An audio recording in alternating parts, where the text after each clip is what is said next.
First few things are pretty much status quo. Water line updates, they're on track. With weather extensions, the Smith Creek project should be finished up by the end of July. The West Ridgeway project should be finished up early June, early to mid-June. They are moving now completely off of Ridgeway Street, so I'll be contacting the pavers next week to get a timeline and start the process on getting them in here to start the paving for the Ridgeway Street project. While we're talking about paving, I met with the representatives from Columbia Gas 2 weeks ago, and we entered into an agreement with them last year on Vulcan Street that we would work with them, they would work with us, and they would pay to the town what their normal price would have been to do just a patch job on Vulcan Street. And then the town, through our streets money, supplemented that, and we were able to pave the whole street.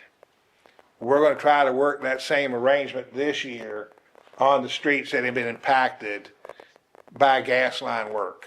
Rose Street, McCormick Boulevard, Brussels, and there's many more.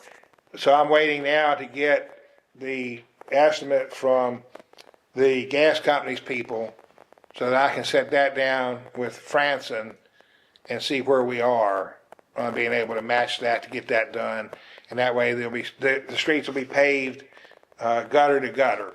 And I think Covington did the same thing this year when they did their a contractor agreement for repair work by Columbia Gas. So I think that is the best way to do that, and you get a better job, and it benefits both us and the gas company.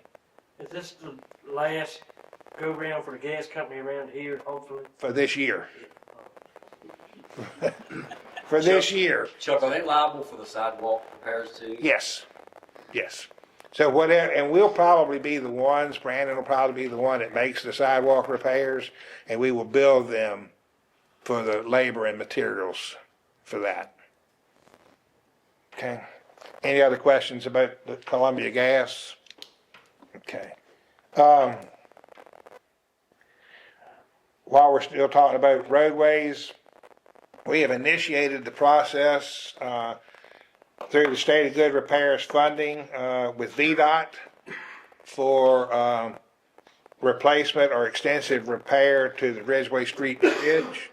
This is the bridge that spans between the Five Sides building and the Allegheny building. We're working with a grant writer that was provided free of charge to the town through the Roanoke Valley Allegheny Regional Commission to spearhead the research and write the grant for us. Wendy and I and the grant writer have been working to get the information together, and now we are waiting for estimates from Thrasher and Schwartz and Associates for total replacement cost of the bridge and what it would cost to repair it. And then VDOT will take that information, once we submit that to them, weigh the difference, and decide whether it's more cost effective to completely replace the bridge all the way down to the pylons or repair what's there. That will be their decision. But we do qualify for that, and we are moving forward in that process. Just like everything you do, though, with state and VDOT, it is a slow process. And this will be a project that will be funded, hopefully, in 2026. Not 2025. So, but, Chuck, yes, sir. did you find out whether that bridge goes all the way under the Allegheny building? I haven't got an answer for that yet. Nobody seems to have that answer. So Schwartz and Associates have been inspecting that bridge for VDOT for a number of years, and that is one of the questions that I sent to them when I sent the information that we needed to have to see if the part of the bridge that goes under the Allegheny building and the Leggett building is part of the structure that they're responsible for. I wish I could answer you, but I don't have an answer for that right now. let's see, police department update. A month ago, we told you we were 2 officers short and struggling to get officers. We readjusted our pay scale for the police department, brought our pay scale up to where it needed to be, wage equalization, if you will, across the board. Since that time, we've hired 2 certified officers. One started this Tuesday of last week. The other one will start on the 14th of April. Both have extensive experience, both have extensive local experience. And the beauty part of this is there is no academy or field training needed. The officer that started Tuesday put his blue uniform on, got in a white car, and went to work. So things have really turned the corner for the police department in the last 2 weeks, and I'm really happy to be able to report that. So, Gail mentioned the wayfinding signs earlier. We're in the final phases of that. We've sent them the wiring diagrams for the street lights so they don't hit those when they put the signs up. Teresa Hammond and I have walked through the area to make sure we knew exactly where they were going. And we anticipate that they will start showing up here, and Right Light will be installing those hopefully by the end of May, first part of June. So get those in town and get the directions to everywhere you need to be. VML Policy Committee nominations. Last year we talked with y'all, and each one of you took on a committee to serve on. It's time to reappoint those committees. Dale, you were on the Finance Committee, and you've expressed an interest to stay on that committee. Debbie, you were on the Infrastructure Committee, and are you ready, willing to stay on that committee? Ben, you were on Community Economic Development Committee. Are you willing to stay there? You want to stay there? Shorty, Human Development and Education. Let's say it. And I was on the General Laws Committee, and I will stay there if that's council's will. And if that's what y'all want to do, I will submit those reappointments to VML tomorrow. Gail also mentioned I think I mentioned it in Maria's report, the building inventory on May the 13th at 11:30 at the theater underground. We will be meeting with the folks from West Virginia University, representatives from DEQ, to begin our training sessions and actually go out into town and inventory the buildings in town. We're going to take small groups to different areas of town, inventory every building in that section of town. BAD building stands for Brownfield Abandoned and Dilapidated Structures. I don't know if any of you look at Virginia Mercury news articles, but I found one the other morning about this very type of project in another town, and I will be sending that out for council's review.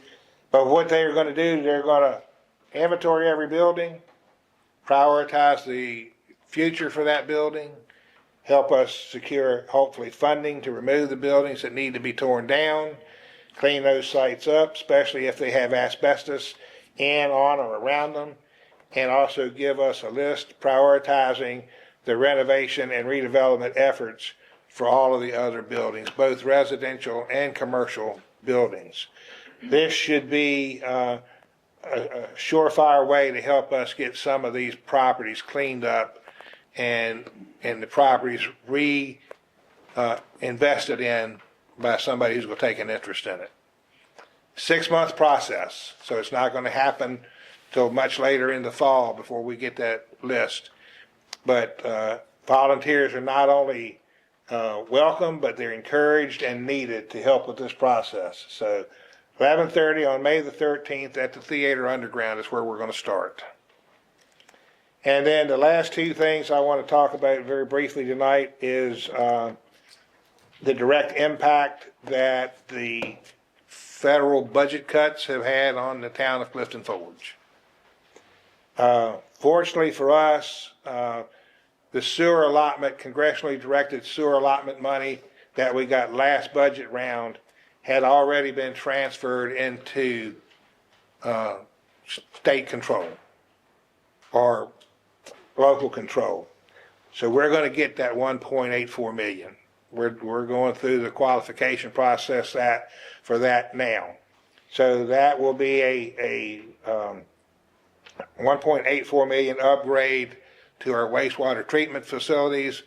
And our plan for that was to rebuild 2 of our pump stations in town and bring it up to current standards to get away from EPA deficiencies, and look at the potential of doing away with the 3rd pump station out on Route 60 to turn it into a direct gravity feed to the county wastewater system and alleviate that concern altogether. And that we will start the design process on that. Actually, Sarah's coming over from Thrasher's tomorrow to start talking about that design process. So that money's secured. We're going to get that money. We just got to get through the process of doing the paperwork for it. Unfortunately, though, even though we made it through the Senate process and made it to the what should or would have been the final round of approval for the budget, we lost the $2.5 million congressional earmark for the All Abilities Playground. And we had made it all the way through. It was on slate to be a part of the final budget process. Received an email about 3 Saturdays ago, and actually it was the day of the chamber dinner, that all the congressional earmarks for the 2025 budget year had been dropped from the budget. Mr. Mayor, that's all I have tonight.